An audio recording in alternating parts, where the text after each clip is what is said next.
And we're back with our political panel. Ruth Marcus is the deputy editorial page editor and columnist for the Washington Post. David Sanger is the national security correspondent for the New York Times.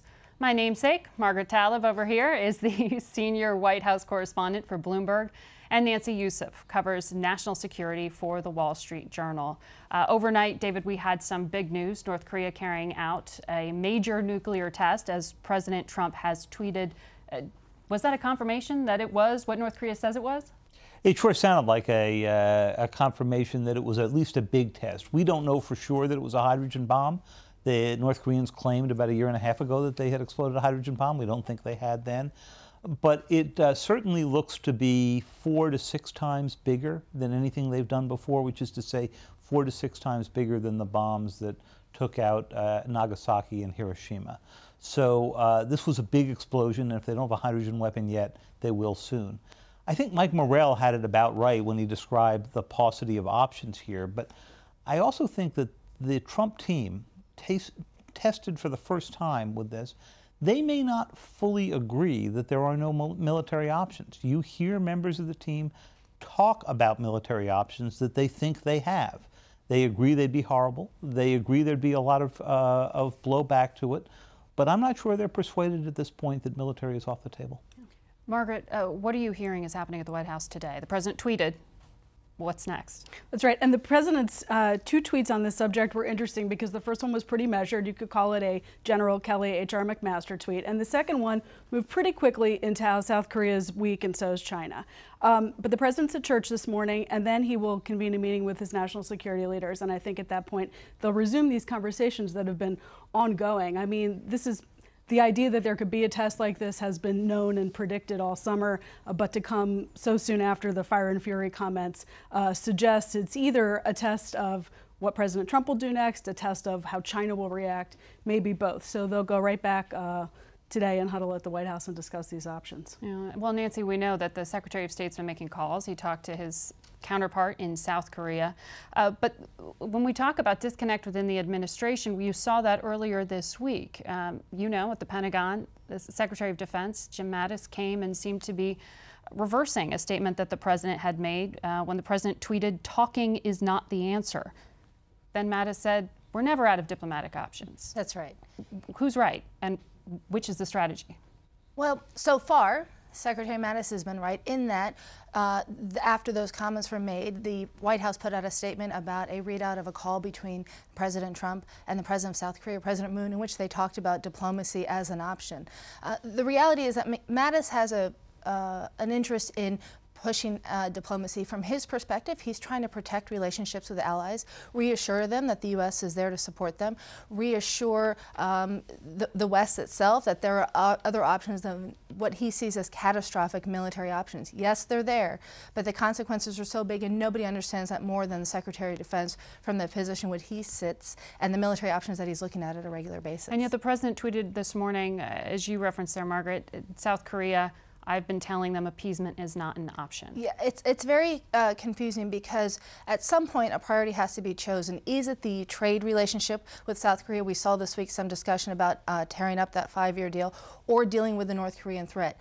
That is, allies all have to be on the same page, and if we're arguing with South Korea about trade, it makes it much harder to get on the same page about how to address South Korea. So there seems to be a back and forth about what the priority is in terms of the administration.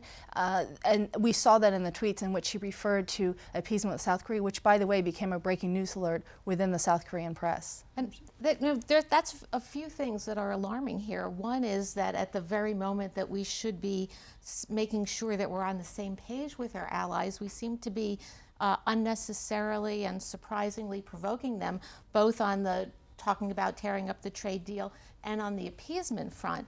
And then to David's sort of scary remarks on, I understand why the administration would want North Korea to believe that military options are on the table, but there are options, but they are, as you said, catastrophic, and the thought of using them.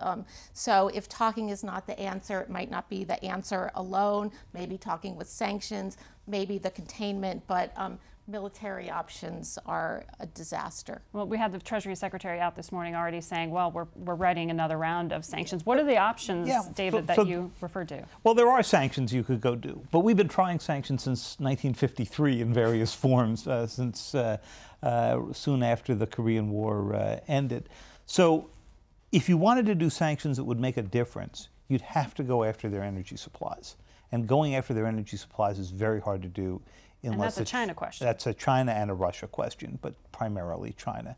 And the Chinese still have not come to the conclusion that it is worse to have a nuclear North Korea than to collapse North Korea. So they are not likely to do anything that would lead to collapse, and cutting off energy could go do that.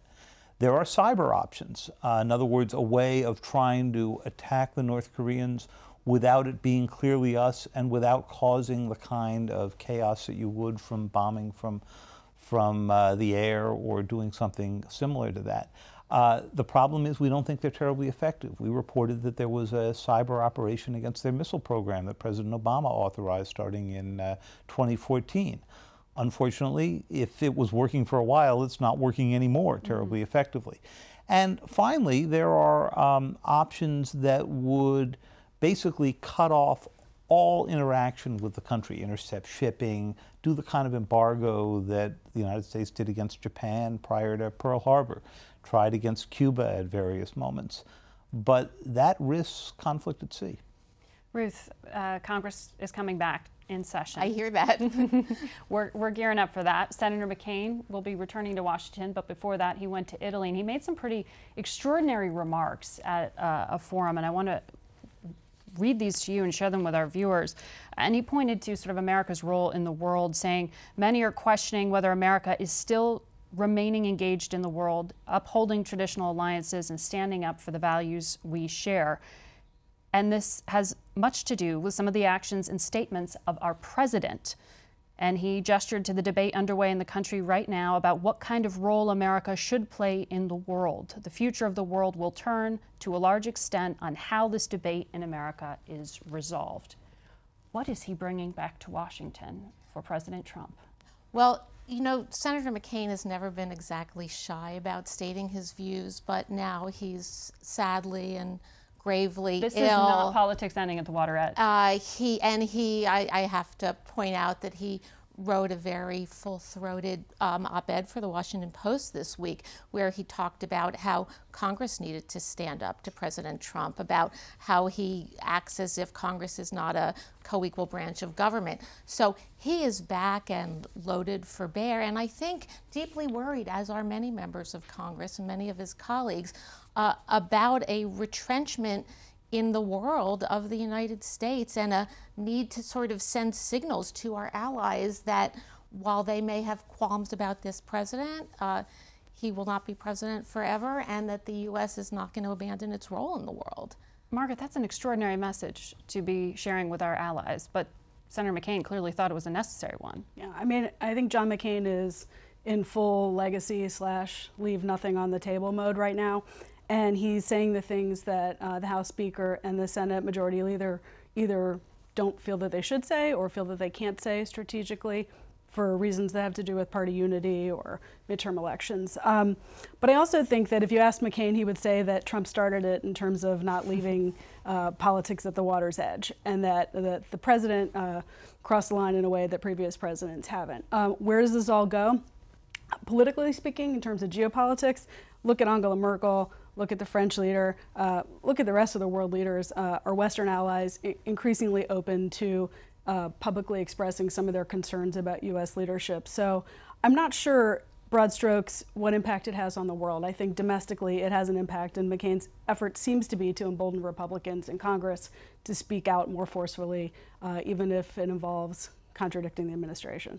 Well, the crisis most immediate at home has been Harvey. You saw the president return to the state of Texas this weekend, and he said, as tough as it has been, it's been a wonderful thing to watch. Perhaps a reference to some of the signs of unity there. Ruth, how do you grade the president's response? So I think you need to grade the president on two different metrics. One is kind of technical merit. How well has the federal government working with state and local governments responded to this crisis? On the and that may be the most important metric. And I would give the administration so far a good grade on that. We have not, Brownie would not have gotten in trouble for a heck of a job, Brownie, if he had been, in fact, been doing a heck of a job. So on that, some worries about what's happening with these Superfund sites, some quibbles about if these proposed budget cuts had gone through, what might have happened, but technical merit, good grade. On the emotional response, let's be clear, this president is kind of empathy impaired. And so I think he wants to say the right thing, but the right thing doesn't come out of his mouth. So you see comments like the one you cited. He'll talk about the great turnout. He'll he'll use the opportunity to take a jab at the media. He doesn't do feel your pain very well. That is not good for him. It's not good for the country, but I think he's trying his best on that. Does the debt ceiling increase that needs to happen get tied to this Harvey relief?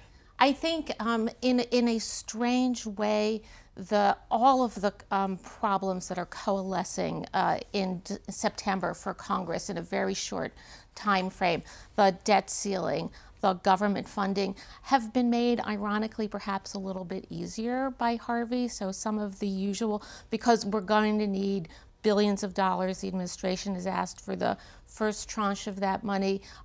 And so the usual maneuvering about how we can't do this without offsets and things like that, and the threats to FEMA operations and other operations that would not just come from the debt ceiling, but from shutting down the government.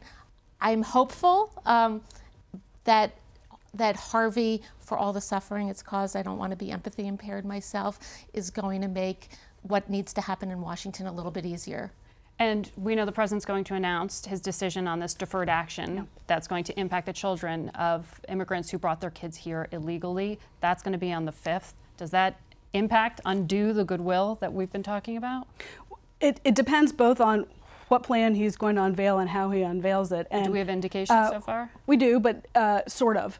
But everyone I talked to in the White House says that this has been a matter of intense debate where feelings have changed and shifted in terms of precisely what to do. But look, here are the parameters that we all know. There is some push for congressional Republicans to take the lead on the fix. And there is the counterbalancing threat of the lawsuit, the court challenge by a group of red states attorneys general.